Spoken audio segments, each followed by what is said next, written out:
എല്ലാവർക്കും സ്വാഗതം. അങ്ങനെ അപ്പച്ചൻ സ്റ്റാലിനോട് ചോദിക്കുകയാണ്, "നീ ഇങ്ങനെ ആ പെണ്ണിനെ വിളിച്ചു കൊണ്ടുവന്നത് ആരോടൊക്കെ പറഞ്ഞൂന്ന്?" അപ്പോൾ സ്റ്റാലി പറയും, "ഞാൻ ആരോടും പറഞ്ഞിട്ടില്ലാന്ന്." അപ്പോൾ അപ്പച്ചൻ ചോദിക്കുന്നുണ്ട്, "നീ നിന്റെ ജോലിക്കാരോട് നിന്റെ മകളാണെന്ന് പറഞ്ഞില്ലേ എന്ന് ചോദിക്കുക. "ആ, അത് ഞാൻ അവരോട് പറഞ്ഞു. അതന്നെയല്ലേ സത്യം. അല്ലെങ്കിൽ ഞാൻ അവരോട് അത് പറഞ്ഞിട്ടില്ല എന്നുണ്ടെങ്കിൽ അവർ വേറെ കഥകൾ ഉണ്ടാക്കും. അപ്പോൾ ഏറ്റവും ബെറ്റർ തന്നെയല്ലേ എന്ന് പറയേ." അപ്പോൾ അപ്പച്ചനാണെങ്കിൽ ദേഷ്യമൊക്കെ വരുന്നുണ്ട് കേട്ടോ. അപ്പോൾ അപ്പച്ചൻ പറയുന്നുണ്ട്, "ഞാൻ ആ പെണ്ണിനെ കൊണ്ടുവരാമെന്ന് പറഞ്ഞ സമയത്തേ നിന്നോട് പറഞ്ഞതാണ് അതൊന്നും വേണ്ട എന്നുള്ളത്. നീ ഇതിനിങ്ങനെ കൂടുതൽ പബ്ലിസിറ്റി ഒന്നും കൊടുക്കല്ലേ കേട്ടോ ലാലിച്ച" എന്നിങ്ങനെ പറയുന്നുണ്ട് കേട്ടോ. ഞാൻ ഒരു കാര്യത്തിൽ മാത്രമേ നിന്നെ എതിർത്തിട്ടുള്ളൂ. അന്ന് നീ അങ്ങനെ ആ പാലക്കാരി പെണ്ണിനെ കല്യാണം കഴിക്കണം എന്ന് പറഞ്ഞു. അതുപോലെ തന്നെ ഇപ്പോൾ നിന്റെ മകളെ അവിടെ താമസിപ്പിക്കാമെന്ന് പറഞ്ഞു. അതിന് മാത്രമേ ഞാൻ എതിര് നിൽക്കുന്നുള്ളൂ എന്നൊക്കെ ഇങ്ങനെ പറയുന്നുണ്ട് കേട്ടോ. നമുക്ക് അവളെ അവിടെ നിന്ന് പറഞ്ഞു വിടാം, നീ പറഞ്ഞാൽ അവൾ പോകത്തില്ലേ എന്നൊക്കെ ഇങ്ങനെ അപ്പച്ചൻ ചോദിക്കുമ്പോൾ സ്റ്റാൻലി പറയുന്നുണ്ടായിരുന്നു, ആ പറഞ്ഞ ആ നിമിഷം അവൾ ഇവിടെ നിന്ന് പോവും, അല്ലെങ്കിൽ അവൾക്ക് ഇവിടുത്തെ അന്തരീക്ഷവും ഇവിടുത്തെ ആളുകളെയൊന്നും പിടിച്ചിട്ടില്ല എന്ന് പറയുമ്പോൾ അപ്പച്ചനാണെങ്കിലും അലീനേനെ അവിടുന്ന് പറഞ്ഞു വിടണം എന്ന് തന്നെയാണ് കേട്ടോ പറഞ്ഞുകൊണ്ട് നിൽക്കുന്നത്. അപ്പോൾ സ്റ്റാൻലി പറയും, അങ്ങനെയൊന്നും അവളെ ഇവിടുന്ന് പറഞ്ഞു വിടാൻ പറ്റത്തില്ല. ഇങ്ങനെ പറഞ്ഞു വിടാൻ വേണ്ടിയിട്ടല്ലല്ലോ ഞാൻ അവളെ ഇങ്ങോട്ടേക്ക് കൂട്ടി കൊണ്ടുവന്നത് എന്നൊക്കെ ഇങ്ങനെ പറയുമ്പോൾ അപ്പച്ചൻ അത് സമ്മതിക്കുന്നില്ല കേട്ടോ. എന്തായാലും ഞാൻ അങ്ങോട്ടേക്ക് വരികയാണ്, ഞാൻ വന്നിട്ട് ബാക്കി കാര്യങ്ങൾ തീരുമാനിക്കാം എന്നൊക്കെയാണ് കേട്ടോ അപ്പച്ചൻ പറയുന്നത്. എന്തായാലും പിന്നീട് ഞാൻ വരാമെന്ന് പറഞ്ഞിട്ട് കോൾ അങ്ങ് കട്ട് ചെയ്യുന്നുണ്ട് കേട്ടോ. സ്റ്റാൻലി അലീനേനെ പറഞ്ഞു വിടാൻ പറ്റില്ല എന്ന് തന്നെയാണ് അപ്പച്ചനോട് പറയുന്നത്. പക്ഷേ അപ്പച്ചനതങ്ങ് പറ്റുന്നില്ല കേട്ടോ. പിന്നീട് ബബിതേനെയും കൃഷ്ണമോളെയും വൈജയന്തിനെയാണ് കാണിക്കുന്നത്. വൈജയന്തി ഇങ്ങനെ ഒരിടത്ത് ഇരിപ്പുറയ്ക്കാതെ അങ്ങോട്ടും ഇങ്ങോട്ടും ഇങ്ങനെ നടക്കുകയാണ് കേട്ടോ. അപ്പോൾ കൃഷ്ണമോൾ വന്ന് ബബിതേനോട് ചോദിക്കുന്നുണ്ട്, "അമ്മ എന്താ ഇങ്ങനെ നടക്കുന്നത്? കുറേ സമയമായല്ലോ. എന്തോ ഇങ്ങനെ വഴക്കുണ്ടാക്കാനുള്ള പരിപാടിയാണെന്ന് തോന്നുന്നുണ്ട്" എന്ന് ബബിതേനോട് പറയുമ്പോൾ ബബിത പറയുന്നുണ്ട്, "അച്ഛന് വേണ്ടി വെയിറ്റ് ചെയ്യുകയാണെന്ന് തോന്നുന്നുണ്ട്" എന്ന്. അപ്പോൾ കൃഷ്ണമോൾ തമാശയ്ക്ക് ചോദിക്കും, "അതെന്താ അച്ഛൻ അമ്മേനെ ടൂർ കൊണ്ടുപോകാമെന്ന് പറഞ്ഞോ എന്ന് ചോദിക്കും കേട്ടോ. അപ്പോൾ അച്ഛനായിട്ട് എന്തോ വഴക്കിടാനുള്ള പരിപാടിയാണ്, ഞാൻ ചെന്ന് ചോദിക്കട്ടെ എന്ന് പറയേ. എന്നിട്ട് വൈജയന്തിൻ്റെ അടുത്ത് ചെന്നിട്ട് അപ്പോൾ വൈജയന്തി ഇങ്ങനെ ബബിതയും കൃഷ്ണമോളും അവിടെ സംസാരിക്കുന്നത് കേട്ടല്ലോ, അപ്പോൾ എന്താ നോക്കുന്നതെന്ന് ചോദിക്കും കേട്ടോ. അപ്പോൾ അമ്മയല്ലേ എന്നെ നോക്കിയത് എന്നിങ്ങനെ കൃഷ്ണമോളാണെങ്കിലും ചോദിക്കുകയാണ്. അപ്പോൾ നിങ്ങൾ രണ്ടുപേരും കൂടെ അവിടെ പിറുപിറുക്കുന്നത് ഞാൻ കേട്ടല്ലോ എന്ന് ചോദിക്കും. അപ്പോൾ അമ്മയുടെ കാലം എന്താ പൊള്ളിയിട്ടുണ്ടോ എന്ന് ചോദിക്കും കേട്ടോ വൈജയന്തിനോട് കൃഷ്ണമോള്. അപ്പോൾ എൻ്റെ കാലം പൊള്ളി, അമ്മ ഇങ്ങനെ ഒരിടത്തും ഇങ്ങനെ ഇരിപ്പുറയ്ക്കാതെ അങ്ങോട്ടും ഇങ്ങോട്ടും നടക്കുകയാണല്ലോ, എന്താ അമ്മയുടെ ഉദ്ദേശം എന്ന് ചോദിക്കുന്നുണ്ട്. അപ്പോൾ എനിക്ക് അറിയണം, ഇങ്ങനെ അലീനയ്ക്ക് ഇങ്ങനെ എന്തിനാ സ്വർണം പൂശി കൊടുത്തത് എന്ന് എനിക്കറിയണം. സ്വർണം പൂശി കൊടുക്കുക ആരെയെന്ന് നോക്കി, നിങ്ങളുടെ അച്ഛൻ നിങ്ങളോട് ചോദിച്ചിട്ടാണോ അവൾക്ക് 12.5 പവൻ്റെ സ്വർണവും 17,000 രൂപയുടെ ഡ്രസ്സും അതുപോലെ തന്നെ 50,000 രൂപ ബാങ്ക് ട്രാൻസ്ഫറും കൊടുത്തത്? ഒന്നുമില്ലെങ്കിലും ബബിതയും രോഹിതൊക്കെ പ്രായപൂർത്തിയായവരല്ലേ, അവരോടെങ്കിലും അഭിപ്രായം ചോദിക്കണ്ടേ എന്നിങ്ങനെ പറയുമ്പോൾ കൃഷ്ണമോൾ പറയുന്നുണ്ട്, അലീന ചേച്ചി ഇവിടെ ചെയ്തതിൻ്റെ, അലീന ചേച്ചിക്ക് കൊടുക്കാൻ കടപ്പെട്ടതിൻ്റെ 100-1 പോലും കൊടുത്തില്ല എന്നാണ് എൻ്റെ അഭിപ്രായം എന്ന് പറയുന്നുണ്ട് കേട്ടോ. അതിന് മാത്രം അവൾ എന്താ ഇവിടെ ചെയ്തത്? നിങ്ങൾക്ക് എല്ലാവർക്കും രാവിലെ സ്വർണ്ണമുട്ടയാണ് പുഴുങ്ങി തന്നുകൊണ്ടിരുന്നത്. എന്തായാലും ഇത് ഞാൻ ചോദിച്ചിട്ടേ നിൽക്കുള്ളൂ എന്നൊക്കെയാണ് പറയുന്നത്. അപ്പോഴേക്കും കൃഷ്ണമോൾ മുകളിലേക്ക് സ്റ്റെയറിൽ കയറി നിന്നിട്ട് മുകളിലേക്ക് നോക്കൂട്ടോ. അതാ അച്ഛൻ വരുന്നുണ്ട്. അമ്മ ഒരു കാര്യം, അച്ഛൻ്റെ കൈ എത്താത്തടുത്ത് നിന്ന് സംസാരിച്ചോണം കേട്ടോ, നമ്മുടെ തടിയും കൂടെ നമ്മൾ നോക്കണമല്ലോ, അതുകൊണ്ടാണ് പറഞ്ഞത് എന്ന് പറയുന്നുണ്ട് കേട്ടോ. അപ്പോഴേക്കും ബാലേന്ദ്രൻ താഴേക്ക് ഇറങ്ങി വന്നിട്ട് ഇവരവിടെ നിൽക്കുകയാണല്ലോ. അപ്പോൾ ബാലേന്ദ്രൻ വൈജയന്തിനെ ഒന്ന് സൂക്ഷിച്ച് നോക്കൂട്ടോ. എന്നിട്ട് അങ്ങ് പുറത്തേക്ക് പോകാനായിട്ട് നിൽക്കുമ്പോൾ ഒന്ന് അവിടെ നിന്നേ എന്ന് പറയേ. എന്നിട്ട് വൈജയന്തി ഓരോരോ കണക്കായിട്ട് അങ്ങ് പറയാണ് കേട്ടോ. അലീനയ്ക്ക് 12.5 പവൻ്റെ സ്വർണ്ണവും അതുപോലെ തന്നെ 17,000 രൂപയുടെ ഡ്രസ്സും നിങ്ങൾ വാങ്ങിച്ചു കൊടുത്തു, അതുപോലെ തന്നെ 50,000 രൂപയുടെ ബാങ്ക് ട്രാൻസ്ഫറും കൊടുത്തോ എന്ന് ചോദിക്കുമ്പോൾ ഇതെല്ലാം കൊടുത്തതാണെന്ന് പറയേ. അപ്പോൾ വൈജയന്തി ചോദിക്കുന്നുണ്ട്, ഇതൊന്നും ഞാൻ അറിയില്ല എന്ന് നിങ്ങൾ വിചാരിച്ചോ എന്ന് ഇങ്ങനെ പറയുന്ന സമയത്ത് ബാലേന്ദ്രൻ പറയുകയാണ്, നീ അറിഞ്ഞാൽ എനിക്ക് എന്താ കുഴപ്പം, നീ ഒന്നുകൂടെ അറിഞ്ഞോ, നീ അറിഞ്ഞാൽ എനിക്ക് പുല്ലാണ്, എന്നിട്ട് നീ ഒന്നും കൂടെ അറിഞ്ഞോ, നീ അതെല്ലാം കൂടെ ഉരുട്ടി അങ്ങ് ഒറ്റയ്ക്ക് അങ്ങ് കഴിച്ചോ എന്നൊക്കെ ഇങ്ങനെ പറയുമ്പോൾ എനിക്കിങ്ങനെ അതിനുള്ള മറുപടി ഇങ്ങനെ ശരിക്കും കിട്ടണം, അല്ലാതെ തർക്കുത്തരം പറഞ്ഞ് രക്ഷപ്പെടാമെന്നൊന്നും നിങ്ങൾ വിചാരിക്കേണ്ട എന്ന് പറയുന്നുണ്ട് കേട്ടോ. ഇതിനു മുന്നേ ഇവിടെ ഒരുപാട് ജോലിക്കാർ നിന്നിട്ടുണ്ട്, കുഞ്ഞുമോള് കുറേ ആൾക്കാരുടെ പേരൊക്കെ പറയുന്നുണ്ട് കേട്ടോ. അവർക്കൊന്നും 100 രൂപ പോലും നിങ്ങൾ എക്സ്ട്രാ കൊടുത്തിട്ടില്ലല്ലോ, പിന്നെ ഇവൾക്ക് മാത്രം കൊടുക്കാൻ അവളുമായിട്ടുള്ള ബന്ധം എന്താ എന്നൊക്കെയാണ് ചോദിക്കുന്നത്. ബാലചന്ദ്രനാണെങ്കിലും വൈജയന്തിനോട് പറയുന്നുണ്ട്, അവർക്കൊക്കെ ശമ്പളം കൊടുത്തത് നീയാണ്, അതാണ് അതിൻ്റെ വ്യത്യാസം. അലീനയ്ക്ക് കൊടുത്തത് ഞാനാണ്. അലീന ഇവിടെ ചെയ്ത സേവനത്തിൻ്റെ ഇതൊന്നും ഞാൻ കൊടുത്തിട്ടില്ല. നിന്നെ അവൾ 3 മാസം സഹിച്ചില്ലേ, അപ്പോൾ അതിന് തന്നെ ഞാൻ അലീനയ്ക്കിട്ട വില 30 ലക്ഷമാണ്. പക്ഷേ എനിക്ക് അത്രയൊന്നും കൊടുക്കാൻ പറ്റിയില്ല, ഒരു 1.5 ലക്ഷം മാത്രമേ കൊടുക്കാൻ പറ്റിയുള്ളൂ.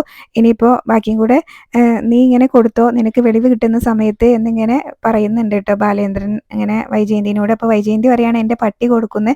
അപ്പോൾ നിൻ്റെ പട്ടി ഇപ്പം തന്നെ ഒരു ചാവാലിപ്പട്ടിയാണ്, ഇനി നിൻ്റെ ബാധ കൂടെ കയറിയിട്ടുണ്ടെങ്കിൽ അതിനത് താങ്ങാൻ പറ്റത്തില്ല എന്നും പറയുന്നുണ്ട് കേട്ടോ. അപ്പോൾ അതുപോലെ തന്നെ പിന്നീട് പറയുന്നുണ്ട്, ഞാനൊരു ഹാർട്ട് പേഷ്യൻ്റ് ആണല്ലോ, ഇനിയിപ്പോൾ എനിക്ക് എന്തെങ്കിലും സംഭവിച്ചിട്ടുണ്ടെങ്കിൽ അവൾക്ക് കൊടുക്കാനുള്ള ബാക്കി നീ കൊടുക്കണം എന്നൊക്കെ പറഞ്ഞിട്ടാണ് കേട്ടോ ബാലേന്ദ്രൻ അവിടെ നിന്ന് അങ്ങ് പോകുന്നത്. അപ്പോൾ വൈജയന്തിക്ക് അതങ്ങ് ഇഷ്ടപ്പെടുന്നില്ല കേട്ടോ.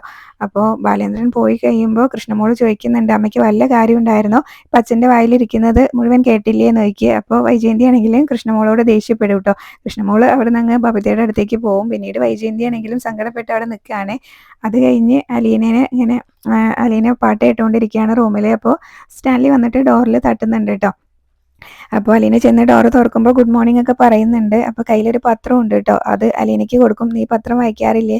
പത്രം വായിക്കാൻ വേണ്ടി കൊടുക്കുക. അപ്പോൾ അത് നോക്കുന്ന സമയത്ത് ഒരു ഇംഗ്ലീഷ് പത്രമാണ് കേട്ടോ. അപ്പോൾ ഈ പത്രം മാത്രമേ ഇവിടെ വരുത്താറുള്ളൂ എന്ന് ചോദിക്കും. അപ്പോൾ അതെന്താ ഇംഗ്ലീഷ് വായിക്കാൻ അറിയില്ലേ എന്ന് ചോദിക്കുന്നുണ്ട്. +2 വരെ പഠിച്ചതല്ലേ എന്ന് സ്റ്റാൻലി ചോദിക്കുമ്പോൾ വായിക്കാനൊക്കെ അറിയാം എന്ന് പറയും. പിന്നീട് ഞാൻ മലയാളം മീഡിയത്തിലാണ് പഠിച്ചത്. പിന്നെ ഞാനിങ്ങനെ 10-23 വർഷം ഓർഫനേജിലാണല്ലോ വളർന്നതെന്ന് പറയാൻ തുടങ്ങുമ്പോഴേക്കും വേണ്ട, ഇംഗ്ലീഷ് വായിക്കാൻ അറിയാമെന്നല്ലേ പറഞ്ഞത്, ഒരുപാട് ദിവസം വായിക്കുമ്പോൾ അതങ്ങ് മനസ്സിലായിക്കോളും പതിയെ എന്ന് പറയും കേട്ടോ. പിന്നീട് അലീനയോട് വിശേഷങ്ങളൊക്കെ ചോദിക്കുകയാണ്. അതുപോലെ തന്നെ നീ എൻ്റെ എസ്റ്റേറ്റ് ഒന്നും കണ്ടിട്ടില്ലല്ലോ, നമുക്ക് നാളെ എസ്റ്റേറ്റ് കാണാൻ പോവാം, ഞാൻ കൊണ്ടുപോകാമെന്നൊക്കെ ഇങ്ങനെ പറയുന്നുണ്ട് കേട്ടോ. സ്റ്റാൻലി അപ്പോൾ ആയിക്കോട്ടെ എന്ന് പറയും. എന്നിട്ട് പിന്നീട് അലീനയോട് ചോദിക്കും, നീ ഇവിടുത്തെ സെർവൻസിനോട് പറഞ്ഞോ, നീ ഇങ്ങനെ വീട്ടിൽ ജോലിക്ക് നിന്ന കാര്യമൊക്കെ അവരോട് പറഞ്ഞിട്ടുണ്ടായിരുന്നോ എന്ന് ചോദിക്കുമ്പോൾ അതെ ഞാൻ പറഞ്ഞു, അത് ഉള്ള കാര്യം തന്നെയാണല്ലോ പറഞ്ഞത് എന്ന് പറയും. അപ്പോൾ നമ്മുടെ പേഴ്സണൽ മാറ്റേഴ്സൊക്കെ അവരോട് എന്തിനാ പറയുന്നത്, പിന്നെ അവരത് പറഞ്ഞു നടക്കില്ലേ? ഞാനിങ്ങനെ 23 വർഷം ഇങ്ങനെ ഓർഫനേജിൽ വളർന്നൊരു പെൺകുട്ടീനെ മകളാണെന്ന് പറഞ്ഞ് ഡിക്ലെയർ ചെയ്തു, അവൾ ഒരു വീട്ടിലെ ഹൗസ് മെയ്ഡായിട്ട് നിന്നിട്ടുണ്ട് എന്നൊക്കെ അവർ ഇങ്ങനെ പറഞ്ഞ് നടക്കത്തില്ലേ എന്ന് ചോദിക്കുമ്പോൾ അതന്നെയാണല്ലോ സത്യം. അപ്പോൾ ഞാൻ അങ്ങനെയൊക്കെ വന്ന ആളായതുകൊണ്ട് എനിക്കതൊന്നും പെട്ടെന്ന് മറക്കാനൊന്നും പറ്റത്തില്ല, ഇനി ഞാൻ ശ്രദ്ധിച്ചോളാം എന്നൊക്കെ അലീന പറയുന്നുണ്ട് കേട്ടോ. സ്റ്റാൻലി അതിന് മുന്നേ നമ്മുടെ സ്റ്റാറ്റസും കൂടെ നോക്കണ്ടേ എന്നൊക്കെ അലീനയോട് പറയുന്നുണ്ടായിരുന്നേ. അപ്പോഴാണ് അലീന പറയുന്നത്, അതൊന്നും പെട്ടെന്ന് മറക്കാൻ എനിക്ക് പറ്റത്തില്ല, ഇനി ഞാൻ ശ്രദ്ധിച്ചോളാന്ന്. പിന്നീട് അലീന തന്നെ പറയുന്നുണ്ടായിരുന്നു, ഇനിയും ഞാൻ ഒരുപാട് പേരുടെ ചോദ്യങ്ങൾക്ക് ഇങ്ങനെ മറുപടി കൊടുക്കേണ്ടി വരും.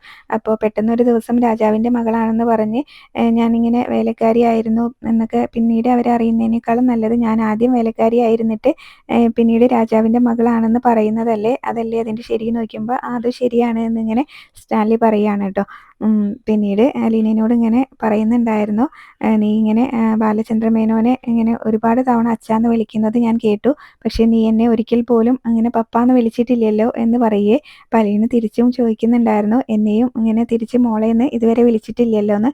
അപ്പോൾ നമ്മൾ കുറച്ചും കൂടെ അടുക്കാനുണ്ടല്ലേ, ഇനിയും ഇങ്ങനെ അടുക്കണം എന്നൊക്കെ പറയുമ്പോൾ അതങ്ങനെ പെട്ടെന്നൊന്നും വരുന്ന കാര്യമല്ല, നമുക്കത് തോന്നണം, അടുപ്പം തോന്നണം എന്നൊക്കെ അലീന പറയുകയാണ് കേട്ടോ. പിന്നീട് ഒരു ഷേക്ക് ഹാൻഡൊക്കെ കൊടുക്കുന്നുണ്ട് കേട്ടോ അലീനയ്ക്ക്. അപ്പോൾ അലീനയാണെങ്കിൽ തിരിച്ചും കൊടുക്കുന്നുണ്ട്. അപ്പോൾ സ്റ്റാൻലിക്ക് ഭയങ്കര സന്തോഷമായി കേട്ടോ. സ്റ്റാൻലി താങ്ക്സ് ഒക്കെ പറയുന്നുണ്ട്. പിന്നീട് കാണിക്കുന്നത് നമ്മുടെ സ്റ്റാൻലിയുടെ പപ്പ അങ്ങോട്ടേക്ക് വരുന്നതാണ്. അപ്പോൾ ബൈജുവും ആൻ്റപ്പനും അവിടെ പുറത്ത് തന്നെ ഉണ്ട് കേട്ടോ. ബൈജു ചോദിക്കുന്നുണ്ട്, വണ്ടിക്ക് കുഴപ്പമൊന്നുമില്ലല്ലോ കുട്ടിച്ചായാന്ന്.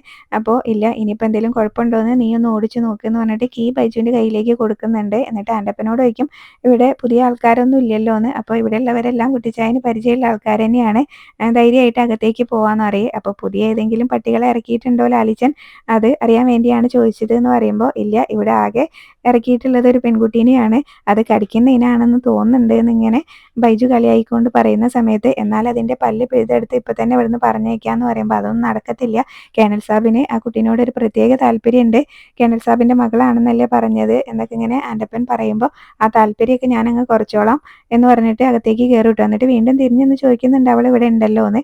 അപ്പോൾ ഉണ്ട് എന്നറിയും കേട്ടോ. അപ്പോൾ ഇപ്പം തന്നെ പറപ്പിച്ചേക്കാന്ന് പറഞ്ഞിട്ടാണ് കുട്ടിച്ചായൻ അങ്ങ് അകത്തേക്ക് കയറുന്നത്.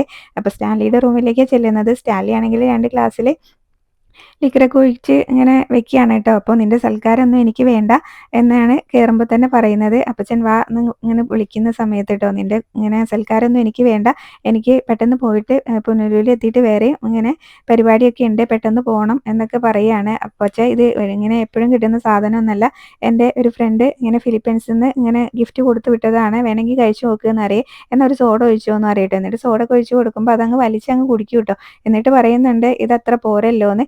അപ്പോൾ സ്റ്റാൻലി പറയും, ഇത് സിപ്പ് ചെയ്ത് രുചിച്ച് കുടിക്കേണ്ട സാധനമാണ്, അല്ലാതെ തെങ്ങുകൾ കുടിക്കുന്ന പോലെ ഒറ്റ വലിക്ക് അങ്ങ് കുടിക്കുകയല്ല എന്ന് പറയും. അപ്പോൾ അങ്ങനെ അപ്പച്ചനാണെങ്കിലും സ്റ്റാൻലിനോട് പറയുകയാണ്, രുചിച്ച് കുടിക്കാനാണെങ്കിൽ തേൻ കുടിച്ചാൽ പോരെ, ഇത് കുടിക്കണമെന്ന് ചോദിക്കും കേട്ടോ. പിന്നീട് ഇങ്ങനെ അലീനയുടെ കാര്യം തന്നെയാണ് ചോദിക്കുന്നത്. അവളെ വിളിക്കാനായിട്ട് പറയുന്നുണ്ട് കേട്ടോ അപ്പച്ചൻ. അപ്പോൾ പറയും, അവൾ ഇങ്ങോട്ടൊന്നും വരത്തില്ല, ഇങ്ങനെ മദ്യം ഇങ്ങനെ പുകയും വലിക്കുന്നിടത്തേക്ക് അവൾ കാല് കുത്തില്ല എന്ന് പറയേ. അപ്പോൾ നീ അതൊക്കെ ഇങ്ങനെ അനുവദിച്ചു കൊടുത്തിട്ടല്ലേ, അത്രയ്ക്ക് അഹങ്കാരിയാണോ അവൾ എന്നൊക്കെ ഇങ്ങനെ പറയുമ്പോൾ അവളൊരു പ്രത്യേക ടൈപ്പാണ് എന്നൊക്കെ ഇങ്ങനെ പറയുകയാണ് കേട്ടോ.